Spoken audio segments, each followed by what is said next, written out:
Offering risk management services to the clients you serve can really bring a new profit center for any professional services firm. And that's really the reason that our team at Compliance Mitigation wants to provide a resource for people that work with businesses, whether it's accounting firms or law firms or consultancy firms, to help their clients understand what seeds they can sow to start preparing for the risks of a big government and the complexities that come with government investigations. We want to minimize vulnerabilities, and to do that, we need to help people understand their risk exposure and their fraud. And so we're going to continue just reading along here to give you an idea of some of the coursework that we have created to help businesses that want to get involved in risk management and risk assessments and policies and procedures and compliance training. And we really just want to partner with as many as we can. So I'm going to continue reading with what we've developed here. Fraud charges can stem from any number of alleged business activities. Corporations exist to earn a profit and maximize shareholder value. Yet regulations make them vulnerable to various ethical rules, such as one that might damage the environment or harm employees. In fact, I met many people in prison that were serving time for things because they didn't have these types of risk management policies and procedures in place. They didn't have compliance trainings in place to teach their employees, and they were later held to be willfully blind to the risks, and some severe consequences followed. When businesses hire people, they task them with responsibilities or to interact with consumers. Those business owners assume various liabilities, as we've discussed. Authorities may charge them with violating regulations or laws that can threaten the business's existence or liberty for some of the individual owners. Leaders find it impossible to supervise every aspect of an employee's work life or eliminate exposure to fraud or liabilities. And so compliance programs can help those business leaders train their team members, helping them understand the relationship between the decisions they make and the way that those decisions can bring more vulnerability to a business. By making more team members aware of risk, those team members are going to make better decisions, reducing exposure to litigation. So we like to say when you're thinking about limiting exposure for corporate fraud, we can learn from the wisdom of two philosophers, Socrates and Sun Tzu. Socrates gave us the wise saying, know thyself. Understand everything about your business and what you're doing to keep it operating really well. And Sun Tzu, of course, said, understand your enemy, those people who are looking to potentially attack you. And the more we understand about how an investigation can feel like an attack on your business and on your character, the more we recognize we have got to have mechanisms in place for both. What are people going to be doing as they look at my company? And what can I do as a defensive, almost prophylactic measure to limit my exposure to risks? The more thought we give to that, the more effective we can be in designing these programs. Like I said, I don't have time to read every aspect of this case, but you can download it right from this file, from this course, I assume, or you can visit us at Compliance Mitigation. We'll send you the entire PDF. But I want to continue talking about this concept of philosophy and what we can learn if we want to advise business owners, what we should learn from two political philosophers, including John Locke and Thomas Hobbes. They offer us more insight that we can use as we consider risk and mitigation. Hobbes, the author of Leviathan, advised on how leaders should govern. And at our core, Hobbes told us that human beings are basically beasts, and what keeps us moving along in the right order is our concern or fear of law enforcement and the strict laws that govern our behavior. John Locke, on the other hand, believed that people are rational. We all come into the world with a blank slate, and we learn we learn as we go along. But as rational beings, Locke believed that just as we learn, we can also unlearn. Unlike Hobbes, who believed that it was the threat of punishment that kept us in line, Locke held that our experiences determine who we are and what we become. As a society, then, According to Locke, we should invest to help people learn how to behave in ways that advance our communities, and some may consider Locke as the father of liberalism. Well, I believe that if you are a business advisor and you and your clients are looking to you to help them operate more efficiently or to understand more aspects of their business, you really can advance the services that you provide by teaching those business owners the risks of government investigations and defense mechanisms that they can train their team on so that they can avoid problems. Because whether we own a business or we work to earn a paycheck, we all advance when we think as if we're the CEO of our life. And as a CEO, we can rely upon some basic tenets that include tenet 1.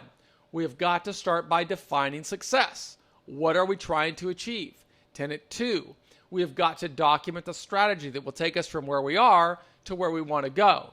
Tenet 3, we have got to create tools, tactics, and resources that will help us succeed, and we need to document that strategy. And then, of course, we have to execute that strategy every single day and measuring our progress along the way.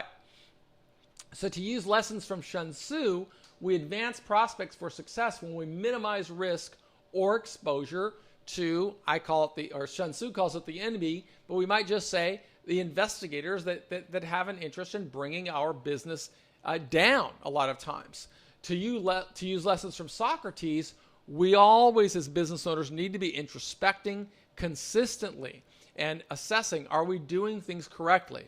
When Socrates said the unexamined life is not worth living, he advised that we all should be making connections between the decisions we are making today with the potential risks and rewards that we are going to experience tomorrow. We can lessen our risk levels or our exposure to litigation and government investigations when we understand the thinking patterns and motivations of regulators or our opposition. Like Thomas Hobbes, government regulators believe that if we've come under their purview, we're basically beasts, and we're out to deceive and defraud consumers. And so we're always trying to prioritize our self-interests. Well, regulators will define success by bringing injunctions against such businesses, fines, disgorgement proceedings, corporate shutdowns. They really just want to decimate the business. And so if we understand that, we are going to put some metrics in place to protect ourselves. But there are so many business owners that don't even understand the risks. They don't even understand what corporate fraud is or how people on their teams may engage in corporate fraud without their knowing, yet bring that vulnerability to them. So fraud charges may begin with either civil or criminal investigations, and those investigations may stem from any number of alleged activities. There's just really, in the United States, we have so many laws and regulations on the books that it's hard to define them all, but we could talk about bribery, forgery, copyright and trademark infringement, overbilling, price fixing, embezzlement, insider trading, data theft, unscrupulous telemarketing, money laundering, wire fraud, mail fraud, deception.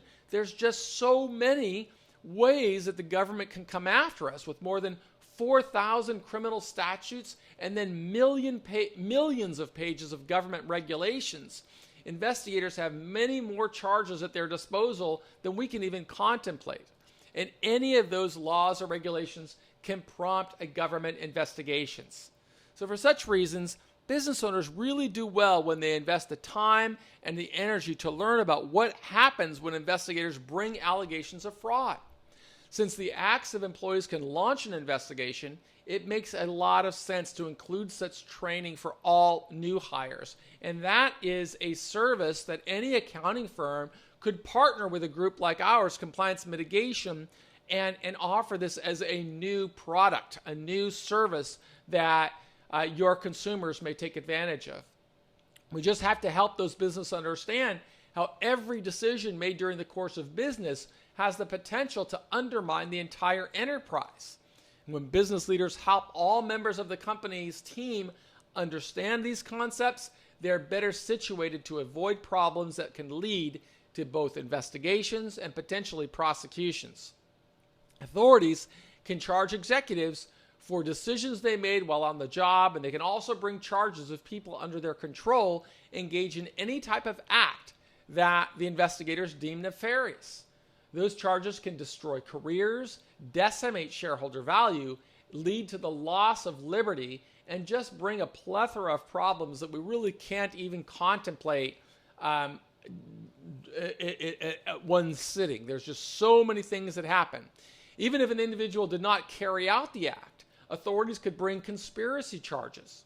With a conspiracy charge, the authorities are going to look to overt acts that they believe would further a conspiracy. Some of them may co-opt even accounting firms. Conspiracy charges prove to be very useful for prosecutors because they require a lower threshold of proof. Further, conspiracy may not require intent.